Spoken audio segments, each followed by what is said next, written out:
Screen visible है बेटा? Yes sir. हाँ, वॉइस क्लियर है। चलिए कल हमने लास्ट क्लास में हमने स्टडी किया कि लाइट बेंड कैसे होती है। उसके हमने कार्ट व्हील का एग्जाम्पल लिया, सोल्जर मार्चिंग का मॉडल एग्जाम्पल लिया। तो हम फिर से वापस आ रहे हैं आज। आज के लेक्चर में हम देखेंगे what are the laws of refraction. Basically अब हमने सब कुछ इसका बेस तो अब हमने पढ़ लिया है, just the statements are left. So whenever we are having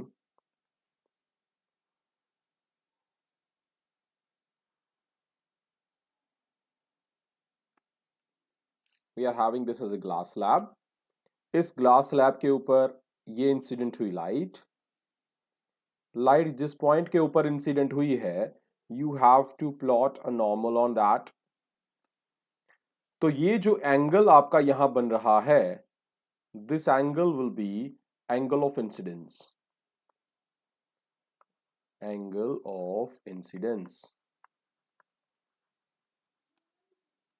ठीक है, इसे मैं रिप्रेजेंट कर रहा हूं स्मॉल आई से। ये कौन सी रे है? दिस रे इज रे इंसिडेंट रे।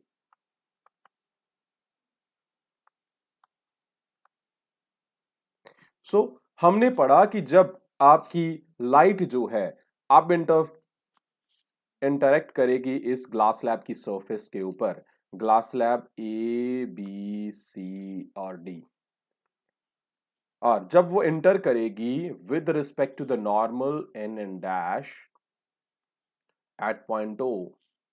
अब अगला वाला मीडियम कौन सा है? This is glass slab.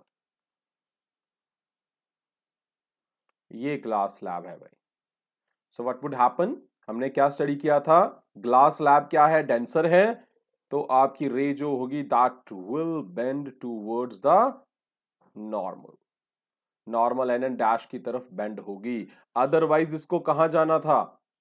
Otherwise इसको फॉलो करना था पाथ, एक ऐसा पाथ फॉलो करना था, ये वाला, मतलब एज अ स्ट्रेट लाइन, क्योंकि light travels in a straight line. But this does not happen. Light changes its path toward the normal and now it is making an angle this. ये angle बन रहा है यहां पे। ये angle कौन सा है? This is angle of, yes, this is angle of refraction. ठीक है बच्चे, अब आपके पास इसे मैं रिप्रेजेंट कर रहा हूं बेटा स्मॉल आर से। So you are having two angles, one is angle I which is angle of incidence and other is angle R. अगर ये केस होता किसका? रिफ्लेक्शन का, तो these two angles are supposed to be equal, but in case of refraction this does not happen. Angle I is not equal to angle R in any case. Done. अब बात रही एक कि सारे केसेस ऑब्लीक इंसिडेंस के हैं। कौन से हैं यहां पे? इंसिडेंस कैसी है Pranav? This is oblique. Yes, oblique incidence का मतलब है कि जो एंगल ऑफ इंसिडेंस है वो आपका that is not zero. We are having more than zero value of angle of incidence. अगर आपका नॉर्मल इंसिडेंस होता, मींस एन एन डैश के साथ होती, तो तब हमने पढ़ा कि तब कोई भी बेंडिंग नहीं होगी, क्योंकि सारी की सारी रेज जो उस बीम में है वो सारी की सारी रेज ए बी को इक्वली टच करती और इक्वली उसके अंदर जाती। पूरी की पूरी रेज में सेम केस ऑफ डिक्रीज होता वेलोसिटी का। लेकिन यहां पे क्या है? ऑब्लीक इंसिडेंस है। रेज जो है वो एक एंगल पे इंसिडेंट हो रही हैं। उस बीम के कुछ रेज जो है वो पहले इंटरेक्ट करती हैं बी के साथ और कुछ रेज लेट। जो रेज पहले इंटरेक्ट करती हैं बीम के साथ उनकी स्पीड पहले कम हो जाती है, और जो रेज लेट इंटरेक्ट करती हैं एबी के साथ उनकी स्पीड थोड़े टाइम के बाद, थोड़े इंस्टेंट के बाद कम होती है। हमने एग्जांपल लिया था मार्चिंग ऑफ सोल्जर का, कि जैसे कॉर्नर पे एक एज पे टर्न लेने के लिए स्पीड हम एक एज की कम करते हैं तो बाहर वाले एज पे स्पीड ज्यादा हो जाती है। सो पूरा जो मार्चिंग सोल्जर स्क्वाड है वो एक तरफ से टर्न कर जाता है। Same thing we are considering here. Done. चलिए ये केसेस हो गए। अब आपका पहला लॉ ऑफ रिफ्रैक्शन क्या है? ये कहता है incident ray normal and refracted ray all lies in same plane।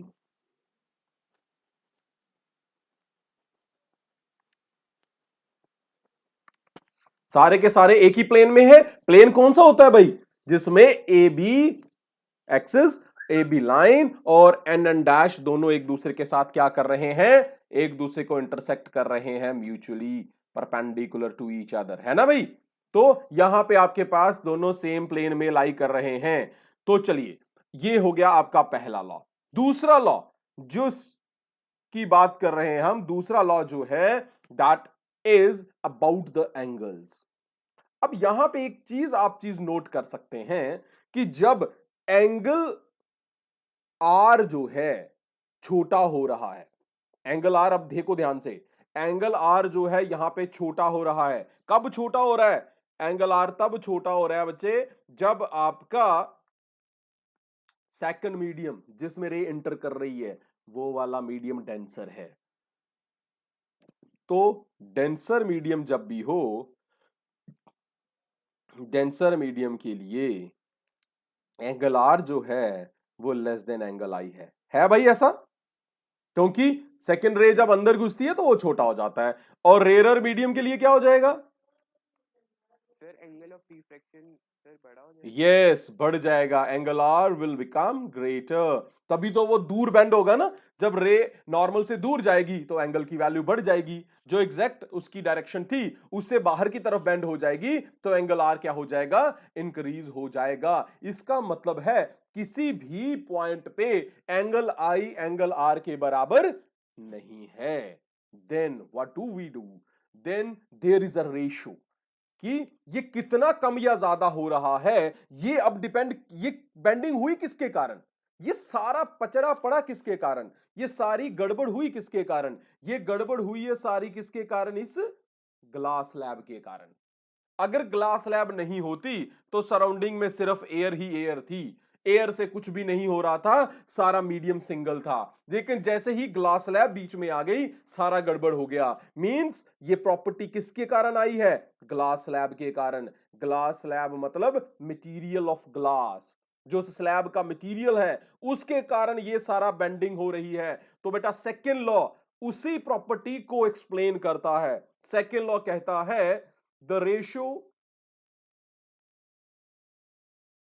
of, अब ध्यान से, sine of angle incidence, sine of angle of incidence to the sine of angle of refraction, sine of I upon sine of R, that is equal to, that is always equal to a constant, that is always equal to a constant। ये constant किसका है?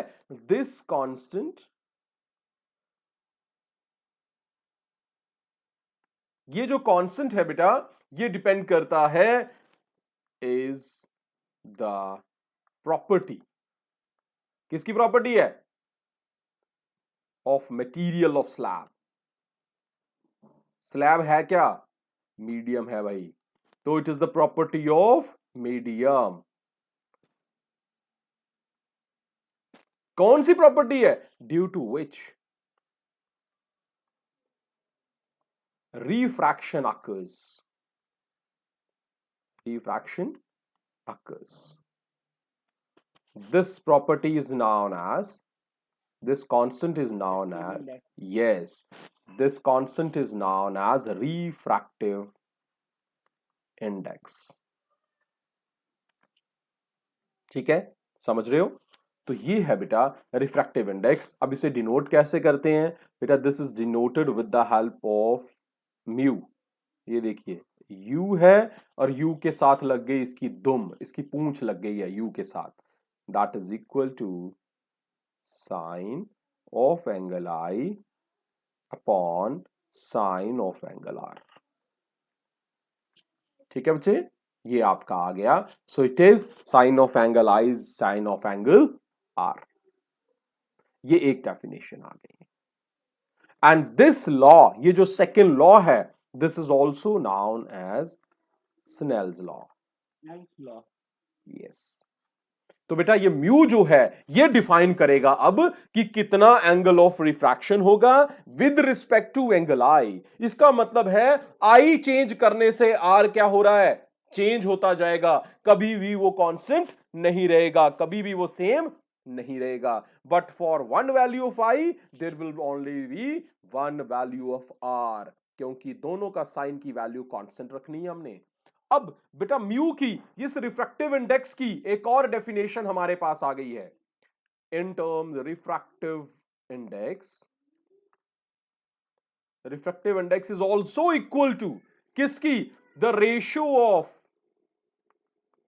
अब देखो जब भी medium change हुआ तो फर्क सबसे पहले किस पे पड़ा, स्पीड ऑफ लाइट पे। किस पे पड़ा, स्पीड ऑफ लाइट पे। सो रेशियो ऑफ स्पीड किसकी, ऑफ लाइट इन किसमें, स्पीड ऑफ लाइट इन, पहले किसमें आएगी, किसमें ज्यादा थी किसमें कम हुई, पहले किसमें ज्यादा थी, में ज्यादा थी, वैक्यूम में ज्यादा थी और मीडियम में कम होगी। कोई भी मीडियम हो जो डेंसर होगा उसमें कम हो जाएगी। लाइट इन वैक्यूम और एयर टू वेलोसिटी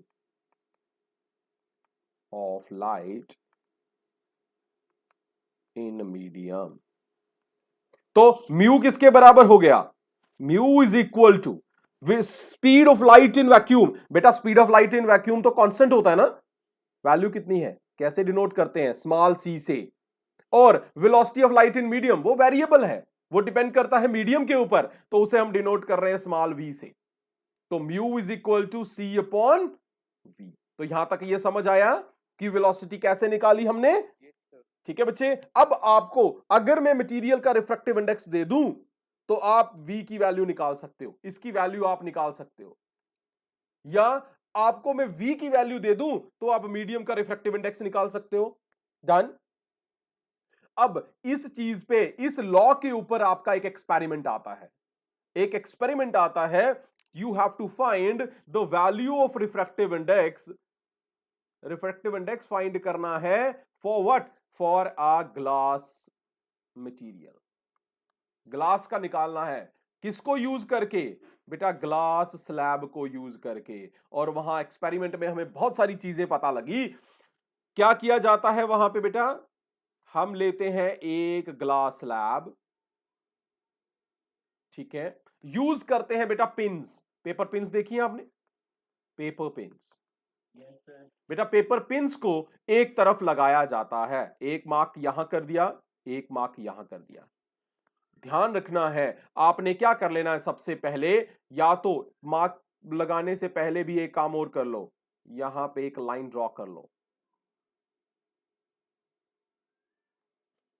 ठीक है, आपने क्या कर लेना है, एक लाइन ड्रॉ कर लेनी है, लाइन ड्रॉ करके उसके ऊपर लगा देनी है आपने ये पिंस, लगा दी पिंस, ये दोनों स्ट्रेट लाइन पे हैं। ठीक है, तो हमारा लॉ ऑफ रिफ्रैक्शन कहता है कि ये लाइंस जो हैं ये आगे जाके बेंड हो जाएंगी। हाँ भाई दिखाई दे रहा है। yes sir, तो हम क्या करते हैं यहां पे, अब हमने क्या करना है, आपने ग्लास स्लैब के इस साइड से व्यू करना है। किसको व्यू करना है, ग्लास स्लैब के बीच से व्यू करना है बेटा इन पिंस को, पिन 1 को पिन 2 को। और उस स्टेट ऑफ साइट पे आ जाना है जब वो दोनों P1 और P2 दोनों कोइंसाइड कर जाएंगी। क्या कर जाएंगी, कोइंसाइड कर जाएंगी। कोइंसाइड करने का मतलब क्या है, आप लाइन के P1 P2 जो लाइन है उसके बिल्कुल सामने हो। Done.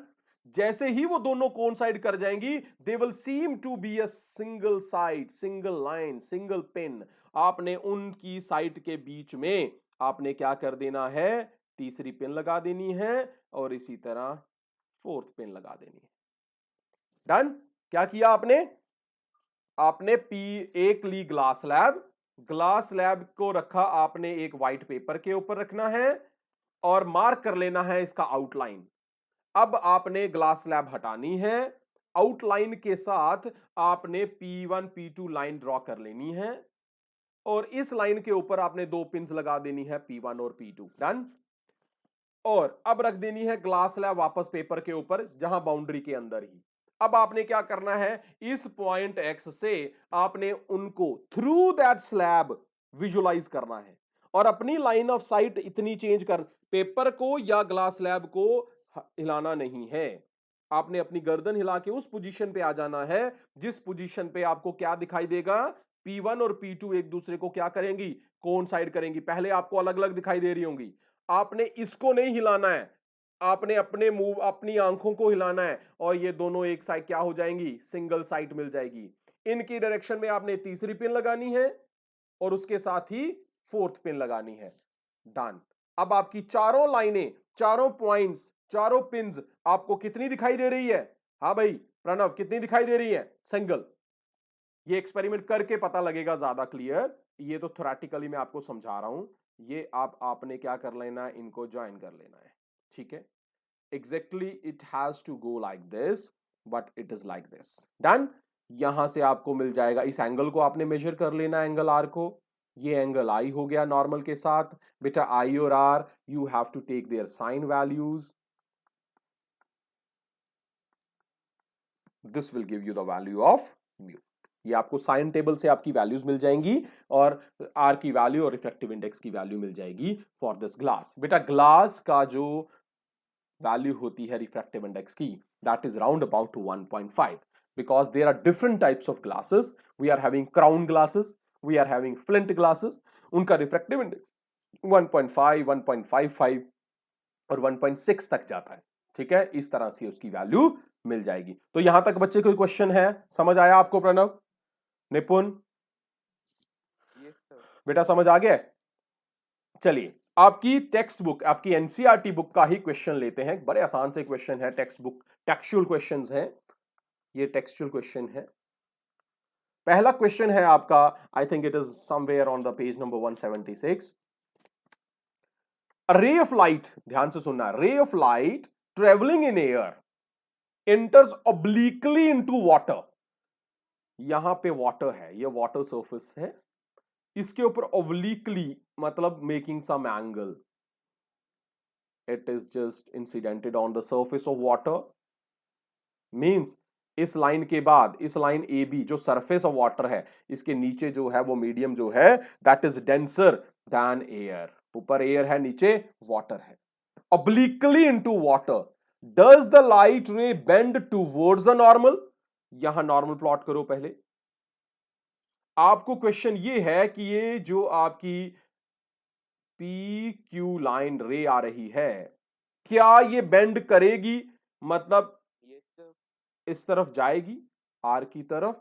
Does the ray bend towards the normal और away from the normal? Why? The question, yes, that will, this ray, Sir, because water is optically denser than air. yes, will bend towards normal, towards normal. क्यों? Because when travel from an optically rarer medium to the optically denser medium, it bends towards the normal. अब water जो है वो denser medium has compared to air, so bending will be towards the normal. तो ये बात समझ आ गई आपको? ये तो आसान ही क्वेश्चन था। दूसरा क्वेश्चन भी बहुत ही आसान है, क्वेश्चन नंबर 2, वो भी टेक्सचुअल क्वेश्चन का है, इसी पेज पे है, दिया हुआ आपको। Light enters from air to glass, फिर से एंट्री कहां से हो रही है? एयर टू ग्लास हो रही है। Having refractive index, refractive index of glass mu is equal to 1.5। What is the speed of light in the glass? पहले आपने क्या निकालना है? ग्लास की स्पीड ये निकालनी है। Speed of light in vacuum आपको दी गई है। ये तो बहुत आसान हो गया है ना। Mu will be equal to C/V, ये पढ़ा हमने। हमें चाहिए V, तो v को हम लिख सकते हैं c अपॉन म्यू। डन, बहुत काम ही हो गया हमारा। c कितना है हमारा, v will be equal to c is 3 into 10 raised to power 8, mu कितना है हमारा 1.5, so it would become 2 into 10 की पावर 8 मीटर पर सेकेंड। ठीक है भाई, ये तो आसान आसान क्वेश्चन है आपकी टेक्स्ट बुक के। ठीक है, अब आपके बच्चे टेक्स्ट बुक जो है उसमें आपको एक टेक्सचुअल एक टेबल दिया गया है। ठीक है, उस टेबल में रिप्रेजेंट किए गए हैं different values of refractive index for different types of mediums. ठीक है बच्चे, if you are having text books go through them, I will even share the click for that, मैं आपको ये सेंड कर दूंगा तो आप उसको देख लेना। ठीक है, तो वहां पे क्वेश्चन है कुछ कि आपको डिफरेंट मटेरियल हैं जैसे कैरोसिन है, टर्पंटाइन है, वाटर है, इन सब के आपको रिफ्रैक्टिव इंडेक्सेस की वैल्यू दी गई है। ये पूछा गया है कि रिफ्रैक्टिव इंडेक्स किसका ज्यादा है किसका कम है। ठीक है, और किस में रिफ्रैक्शन ज्यादा होगी किस में बेंडिंग कम होगी, वो आप that is your homework, you can even से, सो आप उसको देख लेना। ठीक है, अब एक क्वेश्चन उसमें उन्होंने पूछा हुआ है, एक क्वेश्चन आपको पूछा है, वो तो ज्यादा इंपॉर्टेंट नहीं था। यहां एक क्वेश्चन आपको पूछा हुआ है, उसने कहा है कि refractive index for diamond, diamond के लिए रिफ्रैक्टिव इंडेक्स बेटा दिया हुआ है 2.42, 2.42 रिफ्रैक्टिव इंडेक्स दिया हुआ है। What is the meaning of the statement, ये मीनिंग क्या है इसकी स्टेटमेंट का, क्या बोला है उसने, उसने क्वेश्चन है the refractive index of diamond is 2.42, what is the meaning of this statement. Simple भाई, हमने रिफ्रैक्टिव इंडेक्स पढ़ा है mu is equal to C upon V, तो इसका मतलब है सी की वैल्यू तो बेटा कांस्टेंट रहेगी हमेशा। अगर रिफ्रैक्टिव इंडेक्स आपका इतना आ जाता है, इसका मतलब है कि जो आपकी वेलोसिटी है